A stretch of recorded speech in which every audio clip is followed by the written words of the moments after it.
Labadiena visiems. Good afternoon, ladies and gentlemen. Today, the Seimas launches the spring session of the NATO Parliamentary Session.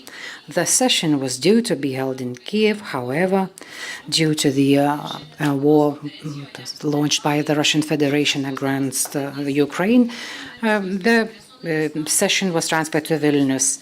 Today we're going to hear to Gerald Connolly, the President of the NATO Parliamentary Assembly, Chairman of the Lithuanian delegation to the NATO Parliamentary Assembly, Audronis Ažubalis, and Aleksandras Popas, Secretary General of the NATO Parliamentary Assembly. Now I give the floor to Mr. Audronis Ažubalis.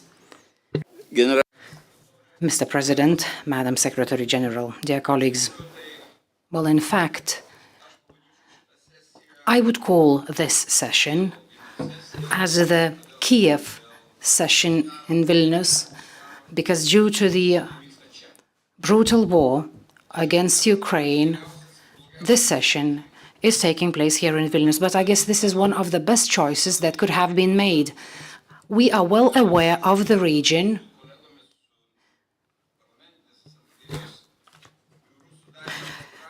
Together with the colleagues from the NATO Parliamentary Assembly Bureau, we have drafted an agenda so that representatives of the NATO Parliamentary Assembly could have a look at the insights of the ministers of our region.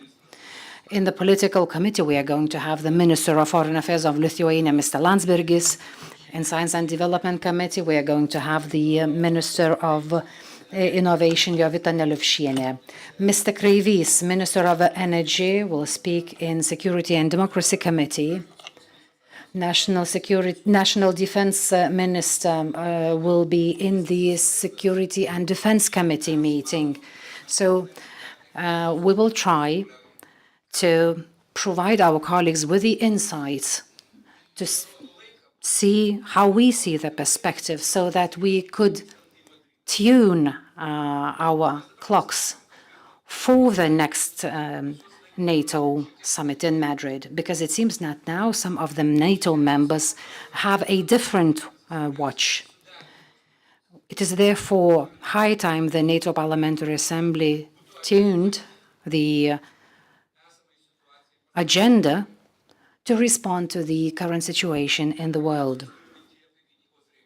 And primarily, I have the defense issues in particular. I am grateful to President Connolly because the initial documents that are being drafted in the Parliamentary Assembly, we see a very significant turn from deterrence to defense, which is a substantial thing. When it is said that we are going to protect every inch of the NATO allies, this is what is meant in its direct sense. I therefore believe it is crucial to maintain the approach that we used to have during the meetings of in the context of the NATO Parliamentary Assembly. On the other hand, Ukraine is of crucial importance too. Hopefully, all the delegation will come to Vilnius, and we were afraid that this will not be the case. So we have to listen to Ukraine. We have to listen to the Euro-Atlantic community. What is that we want? Do we want to stop the war? Do we want to make sure that Russia leaves all the occupied territories of Ukraine? Or would it be enough to understand that the regime does not have the right to exist? Maybe we should try to think of how to change the regime. But in fact, we have to have the goal, because without having the goal, we won't be able to achieve the things that we have wanted to ensure that there is peace once and for all in this part of the world. When it comes to Ukraine, I'll say a few words only. What needs Ukraine? When we say that Ukraine needs weapons, we need the rocket systems that are crucially needed for Ukraine to stop the aggressor forces and to ensure that there is a turning point in the war. As President Zelensky said, hundreds and thousands of Ukrainian soldiers are dying in the battlefield every day. That is why it is very important to be united in our approach towards the Ukraine. Some might think that not everything is lost when it comes to Russia, but I personally believe that it's not the case. The Bucharest summit in 2008 and the indecisiveness of some member countries led to the fact that 2 months after the Bucharest summit, Russia invaded Georgia and occupied part of its territory. And then it invaded Ukraine and occupied Crimea. But it seems that after that, the Russian Federation received a present in the form of the Nord Stream 2 contract. This seems unimaginable right now. So in order to ensure that these things are not repeated in the future, today, tomorrow, and the day after tomorrow, NATO politicians are going to debate all the relevant issues, and I hope that we will come up with adequate solutions. Thank you. Mr. Connolly, floor is yours. Well, thank you. Thank you, Mr. Azobalis, who is the chairman of the Lithuanian delegation to the NATO Parliamentary Assembly, for your hospitality and the alacrity with which Lithuania took up the responsibility of hosting our spring session, which, as you note, was originally to be in Kyiv. And that became, from a logistical and security point of view, impossible, not through any fault of the Ukrainians. And our friends here in Lithuania instantly offered to host the meeting. And that, they did it kind of, with a very short time span, and we feel so welcome here. I think it's also appropriate to be here in Lithuania because Lithuania has no illusions about the tender, loving mercies of Russia and Vladimir Putin. Having its own history, Lithuania has great clarity, I think, about the nature of the threat we face in Europe in the form of a brutal kleptocracy in Russia, in terms of its leadership, and the malign brutality of a dictator who murders abroad and is now killing wantonly innocents in his neighboring country, Ukraine. And the world watches in horror, but in no small part, at the encouragement and insistence of Lithuania, the world is doing more than that through NATO. NATO has shown a solidarity that I know Vladimir Putin did not suspect would exist.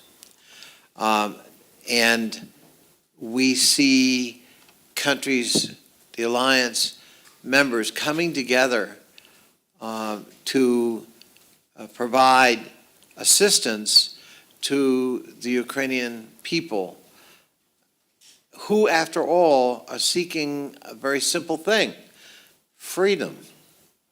The freedom to choose their own course, the freedom to make their own decisions about alliances, freedom to practice their politics as they wish to practice it, and not under the yoke of a third country.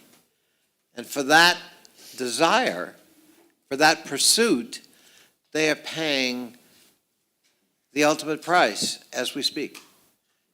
Whole cities being demolished, tens of thousands of people killed, a country being held hostage at its ports, in its railroads, in its production facilities by a totally unprovoked, reckless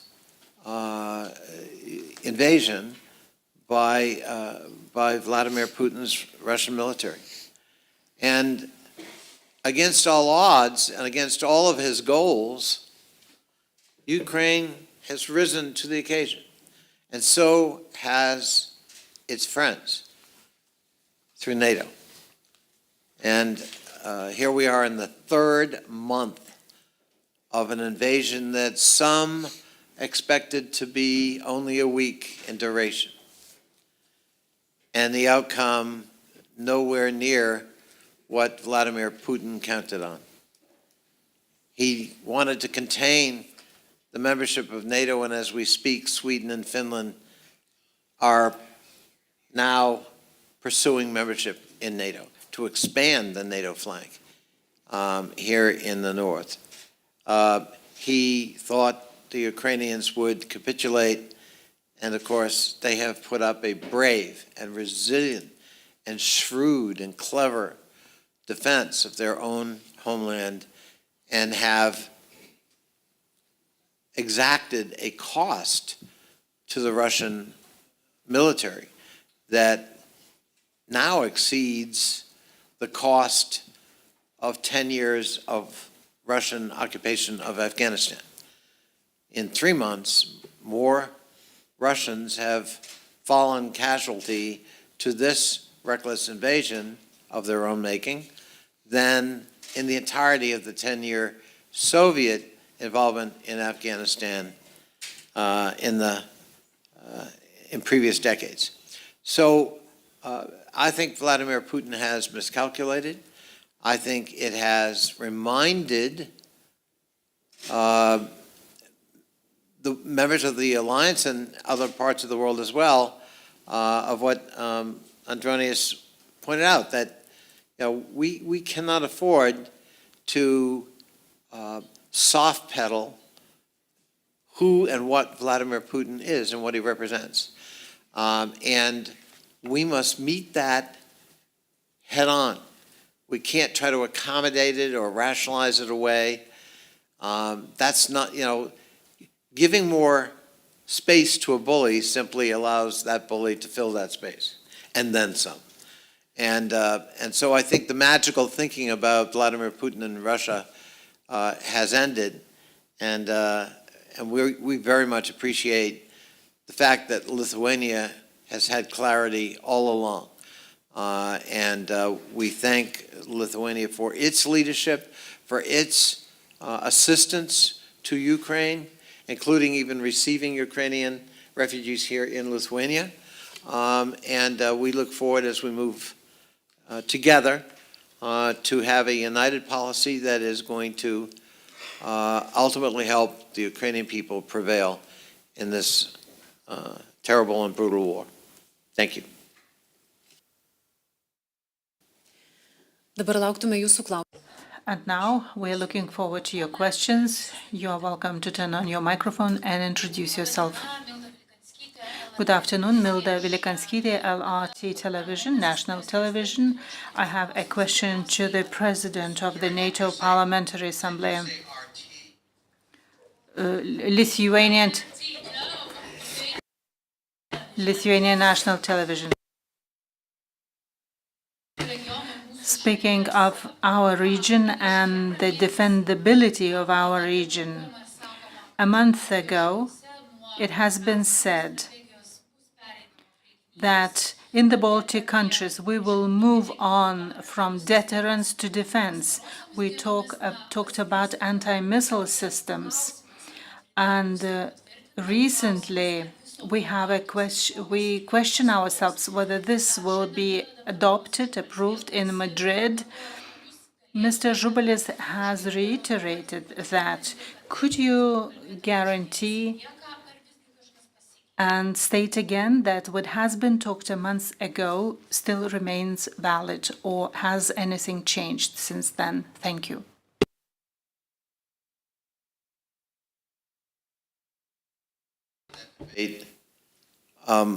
Your question is specific. Can I guarantee? I'm one voice representing the parliaments of NATO. But ultimately, the decisions in the strategic concept will be decided by the actual voting members of NATO itself. I will be presenting our position to the convocation in Madrid, and we hope and have reason to believe that those recommendations, including that one, will be received favorably. Ir dar tuomet apie And another question related to Russia. My question consists of two parts. We have heard Italy and Hungary talking about the necessity to preserve the face of Putin. Even Mr. Kissinger talked about it. And I would like to ask you, as a congressman, what do you think about the need to preserve the face of Mr. Putin? And another part of the question is the following. Referring to the victory of Ukraine, some people say that the victory will be considered when all the territories will belong to Ukraine. Others talk about the territories before the February 24. Still others talk about the collapse of entire Russian regime. What would you consider the victory in Ukraine? Well, first of all, let me disassociate myself from the untimely and, I think, insensitive remarks of Henry Kissinger at Davos. It's an easy thing to be enjoying the delights of Davos far away from war and prescribe for another nation what it must do to settle for peace. And I thought those remarks were completely inappropriate and more so offensive to the Ukrainian people who are fighting for their survival and dying for their survival. And I don't believe any former statesman ought to be presuming to prescribe for the Ukrainian people what the ultimate solution is in terms of their fate. And I thought the reaction of President Zelensky was quite on point and appropriate. And I associate myself with his remarks. This is not the time to be talking about territorial concession. And the goal, as stated by President Zelensky, on behalf of the Ukrainian people and the Ukrainian government, is the full consolidation and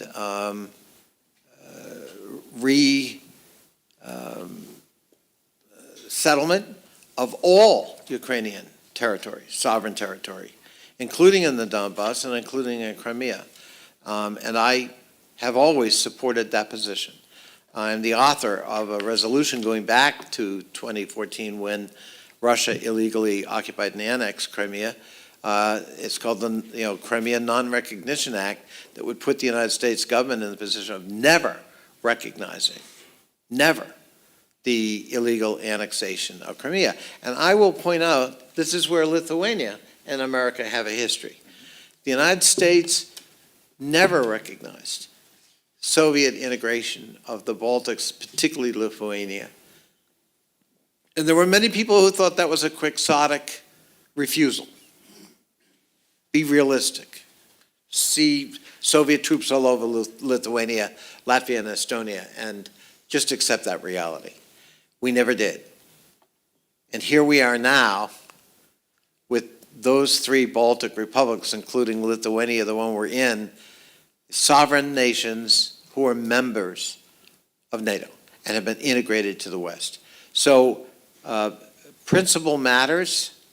The willingness to be tenacious over a period of time, especially when you know right is on your side, I think is a powerful thing, even if it doesn't look so at any given moment. So I want to see the sovereignty of Ukraine fully restored, I don't think this is a time to be preoccupied about helping Vladimir Putin save face. Vladimir Putin could have saved all that face if he hadn't invaded, an innocent country that did nothing to provoke him. And let alone the wanton killing of innocent citizens, children, targeting hospitals, cancer clinics, and production facilities. Just a kind of brutality we have not seen in Europe in 80 years. And so I don't think this is the time to be talking about how to help Vladimir Putin save face. It is, I think, time to call him out for his criminal acts against a sovereign neighboring nation and to rally to their side. Ultimately, there has to be an exit ramp for Vladimir Putin. And should he ever show a willingness to examine that exit ramp, I'm sure that he would find the West willing to be engaged, but not at the cost of Ukraine or the Ukrainian people.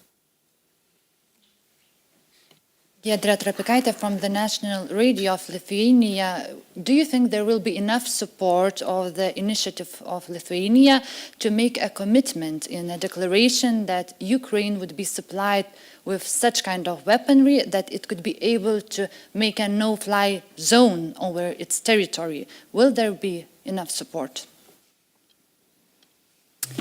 And for Mr. President too, please. Well, I asked Andronis if he wanted to comment because he and I have talked about this and we debated this at our standing committee meeting in Athens a little over a month ago. And I think we're in agreement that a no-fly zone is one specific prescription for trying to control the skies of Ukraine. In the NATO Parliamentary Assembly, we believe that we need to be looking at other ways for Ukraine to exercise that control. We don't want to do anything that expands the war.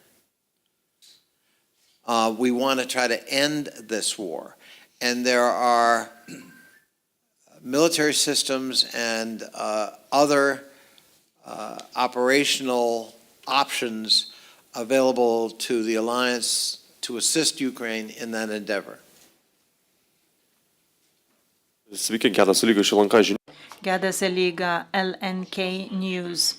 My question is very similar to the previous one, to Mr. Connolly.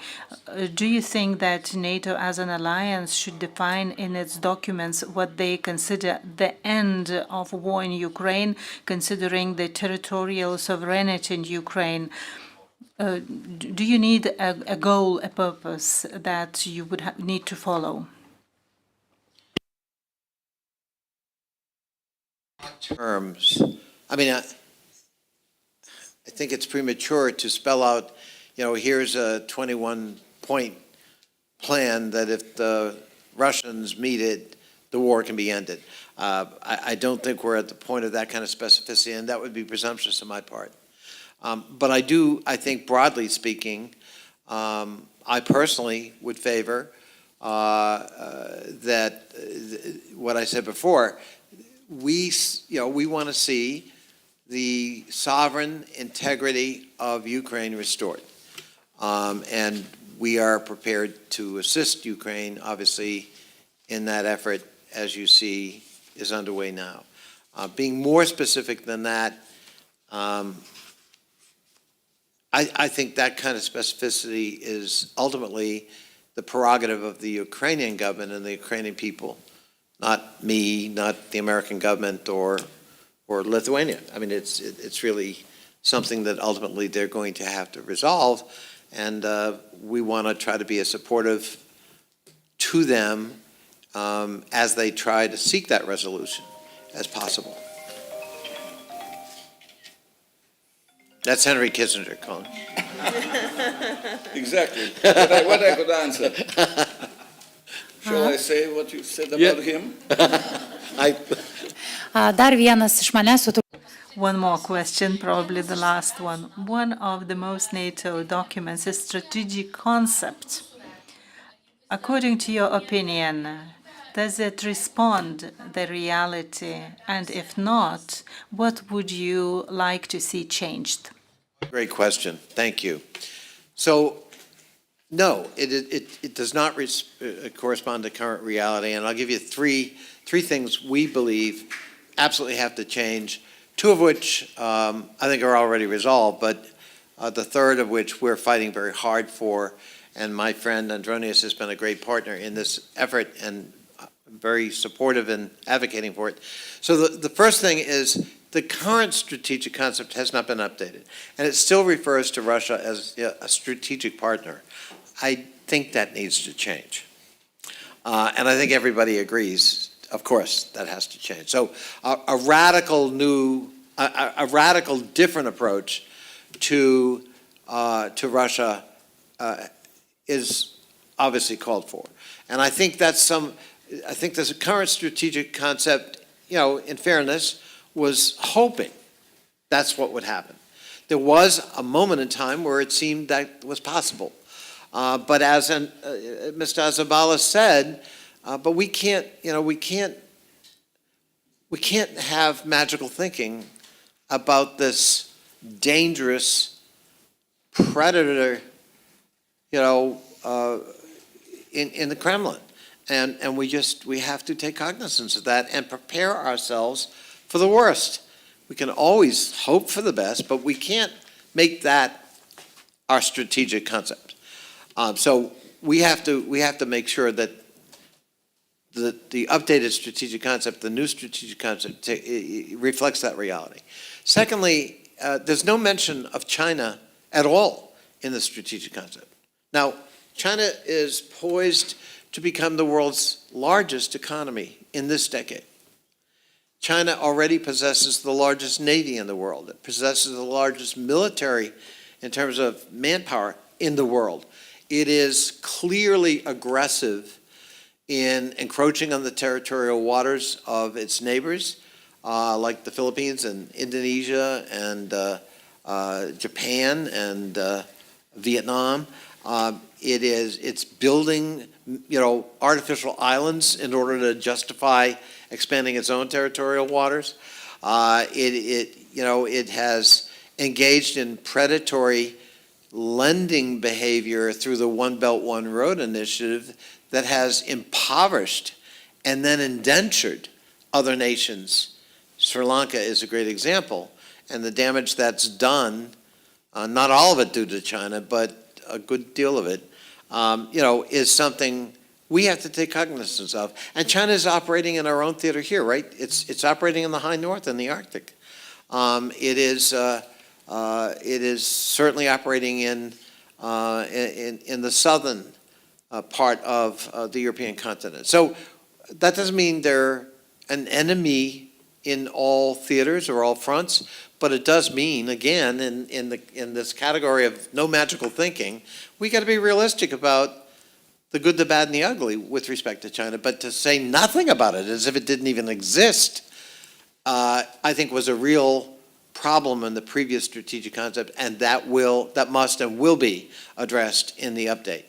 And third and final, there are other issues, but on our priority list, we believe that clearly recent events, if nothing else, tell us that we need to create an architecture, a formal architecture, within NATO itself to promote democracy and democratic institutions, to be a resource for other nations who want to emulate democratic systems, and to provide research and expertise and guidance in democratic institution building.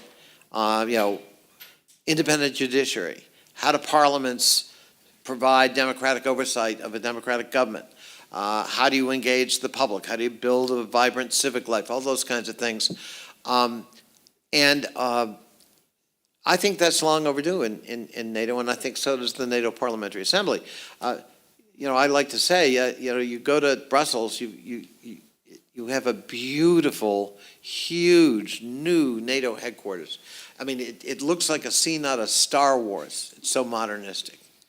And in that headquarters, we have offices dedicated to interoperability, improving and enhancing mobility in the continent to move troops faster, looking at new strategic weapon systems, coordinating logistics and developing new strategies and threat assessments and all that natural set of agendas that a military alliance would be expected to pursue. But in the Atlantic Charter, we are committed to shared democratic values. There's not a broom closet in headquarters dedicated to that. And that has to end. That has to change after 73 years. The events in my own country on January 6th, in terms of internal threats to democracy, and of course what we're witnessing in Ukraine, the external threat now made real, I think underscores the imperative nature of pursuing that goal. And I'm very gratified that we have substantial support in the NATO membership itself. A number of ambassadors, a majority, in fact, have already expressed support for this concept. And so I'm very hopeful that that concrete recommendation of creating this architecture, a center for democratic resilience, will be incorporated in the strategic concept. That's my hope and prayer, and we're fighting very hard for that. Belsat Television, Belarusian Independent. I have a question to Mr. President about does NATO see the Lukashenko regime as a real threat to NATO member states?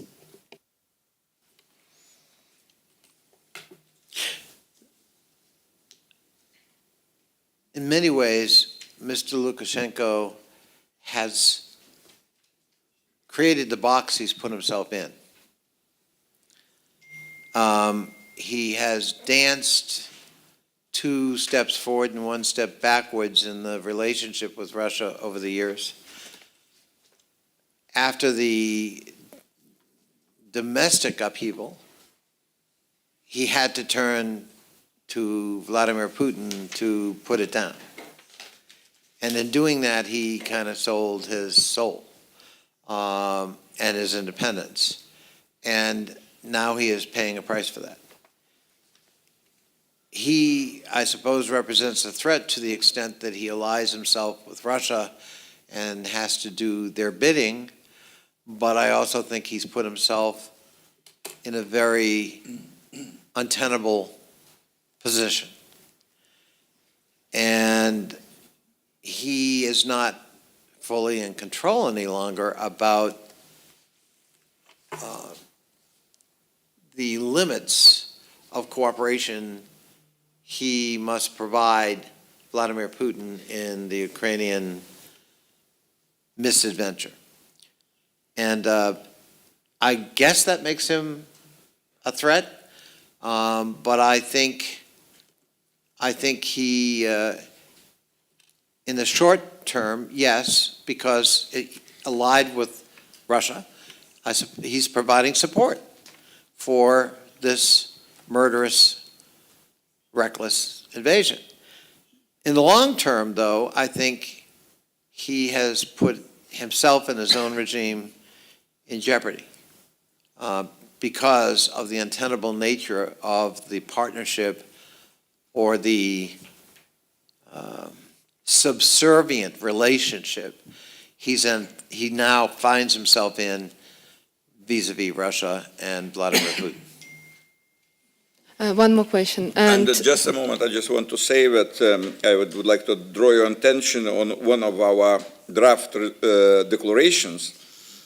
It's a declaration on standing with Ukraine, where we saying that to hold the Belarusian dictatorship accountable for its support often role in Russia's invasion of Ukraine and so on and so on. I mean, it's a very clear position regarding this henchman of Putin. Thank you. Yeah, one more question to Mr. President. What do Lukashenko's statement mean that Poland and Lithuania have plans to capture parts of the territory of Belarus and Ukraine? It is unfortunately mimicking classic Russian disinformation and falsehoods. NATO is a defensive alliance. NATO has no plans, nor has it ever, to be an offensive military grouping seeking territorial conquest or occupation of another country or any other territory. He knows that, and he's repeating a lie to try to defend the indefensible.